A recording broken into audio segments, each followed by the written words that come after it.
Assalamualaikum warahmatullahi wabarakatuh. Nama saya Ahyar Ilyas, saya pelatih Persiraja Banda Aceh untuk musim 2025-2026. Di laga uji coba kemarin kita sudah melihat beberapa titik lemah dan kelebihan yang kita punya saat ini.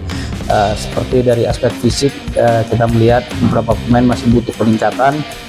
Secara taktikal, secara tim, pemain sudah mulai menjalankan game plan kita dengan baik. Artinya kita ingin melangkah lebih jauh, seperti lebih baik dari musim lalu. Musim lalu kita mencapai hingga babak 8 besar, kita nyaris masuk ke semifinal. Mudah-mudahan di musim ini kita bisa lebih baik daripada musim lalu, dan kita ingin prestasi yang terbaik untuk Persiraja.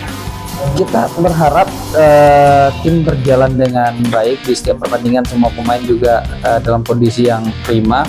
Bagaimana kita menjaga keseimbangan itu, tentunya semua itu ada di proses latihan dan di pertandingan nanti.